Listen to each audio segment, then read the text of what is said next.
28 August মাননীয় মুখ্যমন্ত্রী মমতা বন্দ্যোপাধ্যায় বার্তা দেওয়ার জন্য তৃণমূল ছাত্র পরিষদের প্রতিষ্ঠা দিবস উপলক্ষে কলকাতার রাজপথে গান্ধী মূর্তির পাদদেশে এই সমাবেশ। সারা বাংলা থেকে ছাত্রছাত্রীরা মমতা বন্দ্যোপাধ্যায়ের রাস্তা শুনতে যাবে।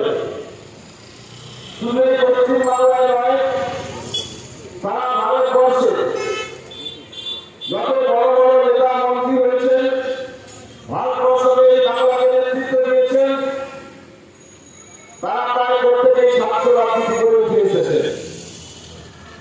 আজকে তিনি বাংলার মুখ্যমন্ত্রী মাননীয় মমতা বন্দ্যোপাধ্যায়, তিনি জন্মাদেবী কলেজে ছাত্র রাজনীতির মধ্য দিয়ে পরবর্তীকালে বিভিন্ন লড়াই সংগ্রামের মধ্য দিয়ে আজকে বাংলার মুখ্যমন্ত্রী হয়েছেন। আমরা যারা রাজনীতিটা ছোটবেলা থেকে করি, আমরা যারা রাজনীতিটা দেখেছি, জেনেছি, যখন ভারতবর্ষের বুকে জেপি মুভমেন্ট অর্থাৎ জয়প্রকাশ নারায়ণের যে মুভমেন্ট হয়েছিল, সেই জয়প্রকাশ নারায়ণের গাড়ির বনেটের উপর দাঁড়িয়ে সেদিন কলকাতার রাজপথে যে দুর্বল নেতৃত্ব দিয়েছিলেন, তিনি আজকে বাংলার মুখ্যমন্ত্রী মমতা বন্দ্যোপাধ্যায়, মন্ত্রী সুব্রত মুখোপাধ্যায় এবং তৎকালীন ভারতবর্ষের প্রধানমন্ত্রী রাজীব গান্ধী চোখে সেদিন করেছিলেন যে মহিলা নেত্রী, তার নাম মমতা বন্দ্যোপাধ্যায়। আজকের এই তৃণমূল ছাত্র পরিষদে অনেকেই উপস্থিত আছেন। আমরা বামফ্রন্টের আমল থেকে সিপিএমের আমল দেখেছি, ছাত্র রাজনীতি করতে গিয়ে বিরোধী বাড়ির ছেলে মেয়েদের কিভাবে কলেজে কলেজে অত্যাচারিত হতে হতো, এখানে অনেকেই আছেন। আমি নাম ধরতে চাই না, শান্তিপুর 2 নম্বর অঞ্চলে সেখানে নেতা ছিলেন, যদিও এখন নেই, তিনি পৃথিবী ছেড়ে চলে গেছেন। আমার মনে আছে 2002 সাল কলেজ রাজনীতিতে শুধুমাত্র অফিসে ভর্তি হওয়ার জন্য, ফার্স্ট ইয়ারে ভর্তি হওয়ার জন্য জামাল শেফারের ইউনিয়ন এবং ওদের বাইরে ক্যাম্প, সেখানে ভর্তি ফর্ম ফিল আপ না করার জন্য, শুধুমাত্র অফিসে ভর্তি হওয়ার জন্য সেদিন অবর্ণনীয় একটা অত্যাচার আমাদের উপর নামিয়ে গেছিল। এটা এসবের কালচার। আজকে এরা বড় বড় নীতির কথা বলে, যারা সিপিএমের আমল এসএফআই আমল দেখেছেন বিভিন্ন কলেজে কলেজে, তারা জানেন সিপিএম এসএফআই অত্যাচারটা কি। আমি সেই জায়গায় যাবো না, আগামী দিনে নিশ্চিতভাবে আমরা বলবো। আমরা শুধু বর্তমান পরিপ্রেক্ষিতে কয়েকটা কথা আপনাদের সামনে বলতে চাই। আপনারা ইতিমধ্যেই জেনেছেন সামনে 2026 বিধানসভা নির্বাচন। আবার বহিরাগতদের টাকা দাবি শুরু হয়েছে পশ্চিমবাংলার বুকে। প্রতি মাসে মাসে আসছেন দেশের প্রধানমন্ত্রী, ভোট চুরির দায়ে অভিযুক্ত। টিভি খুললে, মিডিয়া খুললে, সোশ্যাল মিডিয়া খুললে দেখতে পাবেন কিভাবে কাজ চুরি হয়েছে 49টা সিটে। গত লোকসভা নির্বাচনে 2000-এরও কম ভোটে জয়লাভ করেছে। বিধানসভা নির্বাচনে আমরা দেখেছিলাম রাত্রি 12টা পর্যন্ত মামলা চলছে। আমরা কি দেখেছি পশ্চিমবাংলার বুকে দুপুর 12টা হলেই বিধানসভা রেজাল্ট হয়ে যায়। সেখানে বিহার বিধানসভা নির্বাচনে আমরা দেখেছিলাম যাতে না জয়লাভ করতে পারে বিরোধীরা, এই বিজেপি কারচুপির শেষ নেই এদের। কিভাবে কারচুপি করে বিরোধী দলগুলোকে হারিয়ে দিয়েছিল, এদের চরিত্র আস্তে আস্তে খুলছে। আপনারা গত কয়েকদিন আগে সোশ্যাল মিডিয়াতে দেখেছেন এই শহীদ মাতঙ্গিনী ব্লক থেকে যে 2 নম্বর যে আসন, সেই আসন থেকে তিনি নির্বাচিত হয়েছেন। এই পূর্ব মেদিনীপুর জেলা পরিষদের বিরোধী দলনেতা বামদেব কুসাই শহীদ মাতঙ্গিনী পঞ্চায়েত সমিতির সভানেত্রী দলে যোগদান করার পর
আতঙ্কিত দলের তৃণমূল কংগ্রেসের অনেক নেতৃত্ব আছে, তাদের বিরুদ্ধে তো সেভাবে কোনো অভিযোগ নেই।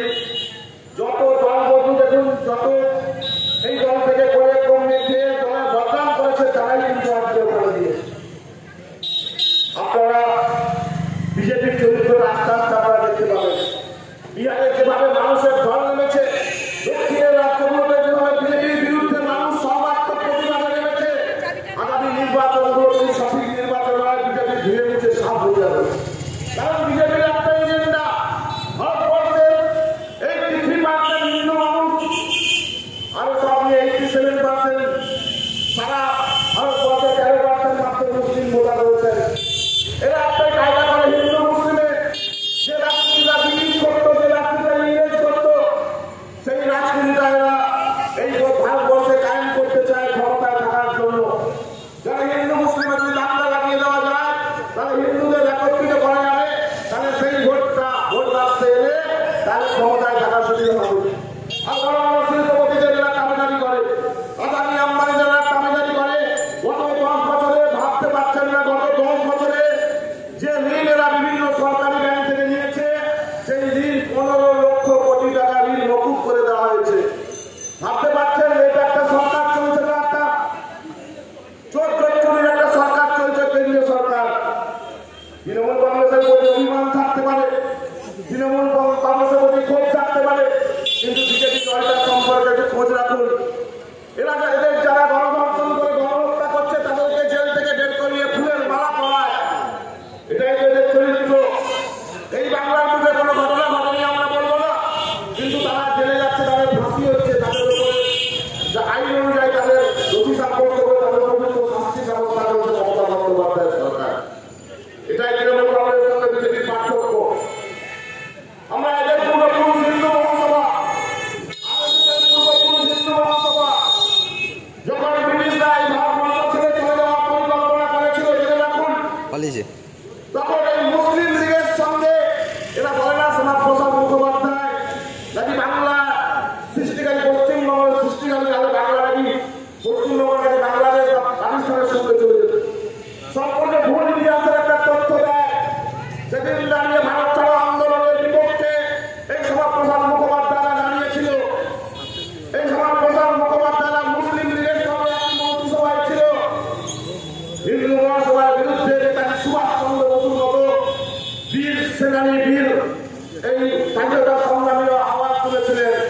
এই শ্যামাপ্রসাদ মুখোপাধ্যায় এবং তার জেলা চমচাদের পেটানো নিদান দিয়েছিলেন। এটা হচ্ছে পশ্চিম বাংলা সম্প্রীতির মেলবন্ধনে বিশ্বাস করে। ভারতবর্ষের এমন কোন রাজ্য নেই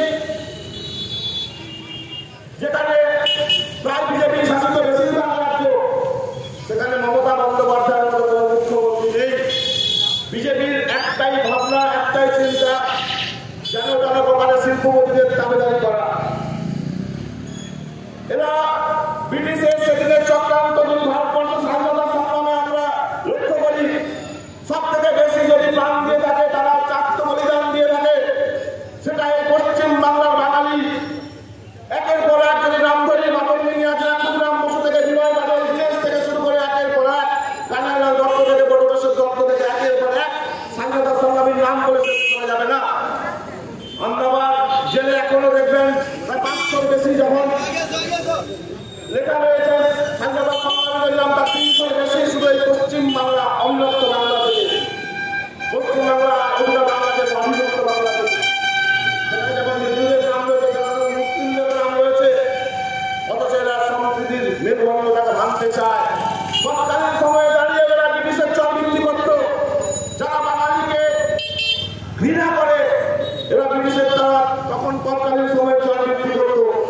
তখন ওই বাংলা ভাগের পক্ষে এরা বলেছিল এই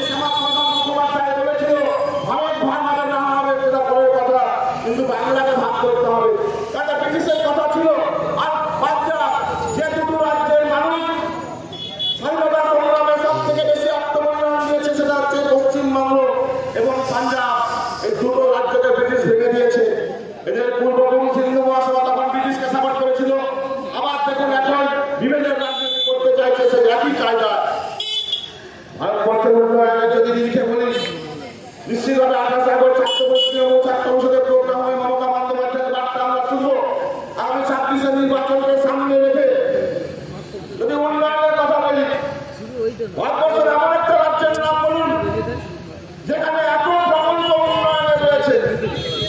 হ্যাঁ, কিছু সরকার চালাতে গেলে কিছু ত্রুটি বিচ্যুতি হয়, চাকরির ক্ষেত্রে কিছু ত্রুটি বিচ্যুতি হয়েছে। আমাদের নেতা নেত্রীরা বলেছেন, অভিষেক বন্দ্যোপাধ্যায় থেকে শুরু করে মমতা বন্দ্যোপাধ্যায়, যে সেই ত্রুটিগুলোকে সংশোধন করে আবার আমরা নতুনভাবে নিয়োগ পদ্ধতিতে যাব। চাকরি হয়নি। 2016 সালের যদি আমরা প্রাথমিকের নিয়োগ দেখি, 69,000 চাকরি হয়েছে এই পশ্চিমবাংলার বুকে। তারপরে আবার 11,000 চাকরি হয়েছে 2022 সালে। বলে চাকরি হয়নি এমন নয়, হ্যাঁ নিশ্চিতভাবে কিছুজন রয়েছেন যারা বিপদে পরিচালিত করেন। সেই ভুল থেকে শিক্ষা নিয়ে নিশ্চিতভাবে আগামী দিনে এগিয়ে যাবে মমতা বন্দ্যোপাধ্যায় সরকার। উন্নয়নের জানি যদি বলি, ভারতবর্ষে এমন একটা রাজ্য বলুন যেখানে ডাবল ইঞ্জিন সরকার। এই ডাবল ইঞ্জিন সরকারের একটা রাজ্যের নাম বলুন যেখানে লক্ষ্মীর ভান্ডারের মতো 50,000 কোটি টাকার একটা প্রকল্প চলছে বাংলাদেশে। ভারতবর্ষে এমন একটা রাজ্যের নাম বলুন যেখানে স্বাস্থ্যসাথী প্রকল্প রয়েছে, যেখানে 5 লক্ষ টাকা করে কভারেজ। ভারতবর্ষে এমন একটা রাজ্যের নাম বলুন যেখানে কৃষক বন্ধু থেকে শুরু করে কন্যাশ্রী 25,000, রূপশ্রী 25,000 থেকে শুরু করে এত প্রকল্প নেই, কোথাও খুঁজে পাবেন না। মহারাষ্ট্র নির্বাচনের আগে বলেছিল না লক্ষ্মীর ভান্ডারের মতো প্রকল্প চালু করবে, যা ক্ষমতায় এসে গিয়েছে দেখা যায়। সবাই তাকিয়েছিল তাহলে বিজেপি এই বাংলাকে অনুকরণ করে যারা মহারাষ্ট্র চালু করবে, কিন্তু আমরা কি দেখতে পেলাম? চালু হয়েছে। আমার নতুন করে কি দেখতে পেলাম? বাঙালিদের উপর অত্যাচার। কেন বাংলা মাথা মতো করেনি? 2021 বিধানসভা নির্বাচনের আগে যেভাবে মিডিয়াকে কাজে লাগিয়ে, যেভাবে সোশ্যাল মিডিয়াকে কাজে লাগিয়ে একের পর এক বদনাম করে যেন এই চলে গেল, এই গেল, এই গেল, একটা রাত তুলে দিয়ে 200-র বেশি কেন্দ্রীয় নেতা মন্ত্রী যেন পশ্চিম বাংলাটাকে দখল করতেই হবে।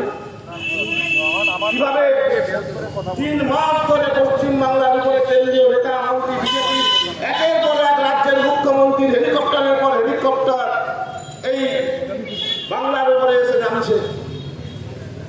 বাংলার মানুষ সম্প্রীতির মেলবন্ধনে বিশ্বাস করে। নানা ভাষা, নানা মত, নানা পরিধান, বিভিন্ন জাত পরিধান মহান, এই মতকে বিশ্বাস করে বাঙালিরা। এত সহজ নয় মমতা বন্দ্যোপাধ্যায় লড়াই সংগ্রাম ইতিহাস।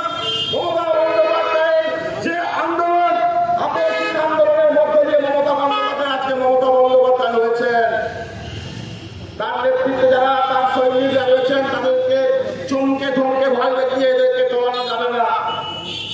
ফলে মমতা বন্দ্যোপাধ্যায় তৃতীয়বারের জন্য 2021 বিধানসভা নির্বাচনের পরে 213-র বেশি আসন নিয়ে আবার ক্ষমতা। আবার 2024 লোকসভা নির্বাচনের আগে সে একই কারসাজি রিপাবলিক বাংলা থেকে শুরু করে, দালাল আনন্দ থেকে শুরু করে, 24 ঘন্টা চ্যানেল থেকে শুরু করে একের পর এক সিএন নিউজ, বিজেপির পয়সায় চলে যারা, তাদের যারা একের পর এক কালিমালিপ্ত করার চেষ্টা। সবাই বলল লোকসভা নির্বাচনের পর সরকার পড়ে যাবে, 12টা আসনে পাবে না তৃণমূল কংগ্রেস। আমরা কি দেখতে পেলাম? মানুষ জানে মমতা বন্দ্যোপাধ্যায় যা যা কথা দেন সেই কথা রাখেন। এদের মতো ভাওতাবাজি দেন না। 15 লক্ষ টাকা করে প্রত্যেকের অ্যাকাউন্টে দেবে বলে ক্ষমতায় এসেছিল, এদের মতো সেই ভাওতাবাজি দেয় না। ফলে মমতা বন্দ্যোপাধ্যায়ের উপর আস্থা রেখে দ্বিতীয়বার মুখ্যমন্ত্রী করেছেন এই বাংলার জনগণ। আবারও সামনে 2026 নির্বাচন। গত লোকসভা নির্বাচনে আমাদের এই তমলুক লোকসভা কেন্দ্রে আপনারা অভিজিৎ গাঙ্গুলিকে জয়লাভ করিয়েছেন। গত 2023 পঞ্চায়েত নির্বাচনে 2-1টি সিটের ব্যবধানে এই শহীদ মাতঙ্গিনী ব্লকে বিজেপি জয়লাভ করেছে। আমরা আপনাদের সামনে বন্ধ রাখতে চাই 2023 পঞ্চায়েত নির্বাচনের পরে কি উন্নয়ন শহীদ মাতঙ্গিনী ব্লকে দেখতে পেয়েছেন। একটা বিজেপি পরিচালিত যে পঞ্চায়েত সমিতি বিগত 2 বছর ধরে চালিয়েছে, সেই পঞ্চায়েত সমিতি কি উন্নয়ন আপনারা দেখতে পেলেন। যে এমপিকে গত 1 বছর আগে আপনারা নির্বাচিত করলেন, সেই এমপিকে আপনারা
2026 বিধানসভা নির্বাচন। আমাদের মমতা বন্দ্যোপাধ্যায়কে চতুর্থবারের জন্য মুখ্যমন্ত্রী করতে হবে। এই এলাকার যদি মানুষ মনে করেন যে তমলুক বিধানসভায় গত 11 সালে এখান থেকে সৌমেন মহাপাত্র জয়লাভ করেছিলেন, আবার 21 সালে এখান থেকে সৌমেন মহাপাত্র জয়লাভ করেছিলেন, মন্ত্রী হয়েছিলেন, এখানকার যে উন্নয়নের গড়িয়ে দিয়েছিলেন, এখানকার যে ব্রিজ, এই রাস্তার পাশে যে খাল, মির্জাপুর খাল, সেখানকার 7টা ব্রিজ কিন্তু দেখেছিলেন সৌমেন মহাপাত্রের হাত ধরে মমতা বন্দ্যোপাধ্যায়ের উন্নয়নকে দাঁড়িয়ে। আপনারা কি চান? যদি এই তমলুক বিধানসভা সহ সারা পূর্ব মেদিনীপুর জেলা একটা বিধানসভা তৃণমূল কংগ্রেস না জিতে তবুও 230-এর বেশি আসন নিয়ে চতুর্থবার মুখ্যমন্ত্রী হবে মমতা বন্দ্যোপাধ্যায়। তাদের ক্ষমতা নেই এটাকে আটকে দেওয়ার, কিন্তু উন্নয়নটা থমকে যাবে।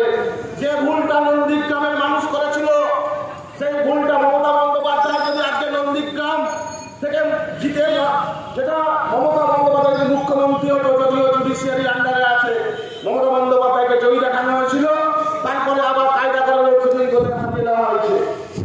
তার রায় চলবে, আবার কোর্টে আবার তার শুনানি ডেট করেছে। কিন্তু আমরা আবেদন করবো যে পূর্ব মেদিনীপুর জেলার উন্নয়নকে যদি এগিয়ে নিয়ে যেতে হয়, যদি মমতা বন্দ্যোপাধ্যায়ের উন্নয়ন আজকে 13 টাকা নন্দীগ্রাম ব্রিজ, আজকে রায়চক ব্রিজটা হয়ে যেত যদি মমতা বন্দ্যোপাধ্যায় নন্দীগ্রাম থেকে জয়লাভ করে মুখ্যমন্ত্রীটা হতো। সেই ভুলটা আপনারা করবেন না। গত লোকসভা নির্বাচনে, গত পঞ্চায়েত নির্বাচনে সেই মাতঙ্গিনী ব্লকে কিছুটা ভুল হয়েছে, আমাদেরও হয়তো কিছু ভুল ত্রুটি থাকতে পারে, সেটা স্বীকার করতে হবে, অস্বীকার করার জায়গা নেই। কিন্তু আমরা আবেদন করব সেই ভুল ত্রুটিকে সংশোধন করে নিয়ে তৃণমূল কংগ্রেস নতুন ভাবে নবজোয়ারে এগিয়ে যাবে। কারণ মমতা বন্দ্যোপাধ্যায় দেখানোর পথেই আমরা শহীদ মাতঙ্গিনী ব্লক তৃণমূল কংগ্রেস চলছে। ফলে আপনাদের কাছে অনুরোধ করব, নিশ্চিতভাবে আর কিছুদিনের মধ্যেই আমাদের বিভিন্ন বড় বড় প্রোগ্রাম শুরু হবে পুজোর পর থেকেই। আপনারা সবাই সেই প্রোগ্রামে সামিল হবেন। শান্তিপুর 2 নম্বর গ্রাম পঞ্চায়েতের প্রতিটি মানুষ, আপামর জনসাধারণের কাছে অনুরোধ করব যে বিজেপির এই ভাওতাবাজিতে পা দেবেন না। ভারতবর্ষের বিভিন্ন রাজ্যে ঘোরার সুবাদে আমরা কি দেখতে পাই জানেন? যেখানে বলে না ডাবল ইঞ্জিন সরকার, এত উন্নয়ন, একবার দেখে আসবেন। একটা গ্রামে যদি 500 মানুষ বসবাস করে, তার 5 জন কোটিপতি, বাকি 490 জনের অবস্থা খুব খারাপ। শুধু এই টাউনটা দেখতে পান, ভাইব্রেন্ট গুজরাট, ব্র্যান্ডটা দিয়েছিল ভাইব্রেন্ট গুজরাট। যখন আমেরিকার প্রেসিডেন্ট এলো, কি হলো? বস্তি ঘেরার জন্য উঁচু করে প্রাচীর দিতে হলো। এটাই বাস্তব। এই পশ্চিমবাংলার মানুষ অনেক শান্তিতে, অনেক ভালোভাবে সুন্দরভাবে আছেন। সেটাকে মমতা বন্দ্যোপাধ্যায়কে বাঁচিয়ে রাখতে হবে। যদি মনে হয় আপনার লক্ষ্মীর ভান্ডার থেকে, স্বাস্থ্যসাথী থেকে, কন্যাশ্রী থেকে, রূপশ্রী থেকে সমস্ত প্রকল্পগুলোকে যদি বাঁচিয়ে রাখতে হয়, তাহলে মমতা বন্দ্যোপাধ্যায়কে আবারও চতুর্থবারের জন্য মুখ্যমন্ত্রী করতে হবে। এবং এই তমলুক বিধানসভা থেকে আবারও ব্যাপক ভোটে গত লোকসভা নির্বাচন থেকে শিক্ষা নিয়ে আবারও মমতা বন্দ্যোপাধ্যায়ের যিনি প্রার্থী হবেন, মমতা বন্দ্যোপাধ্যায়ের নেতৃত্বে তিনি এখানে বিধান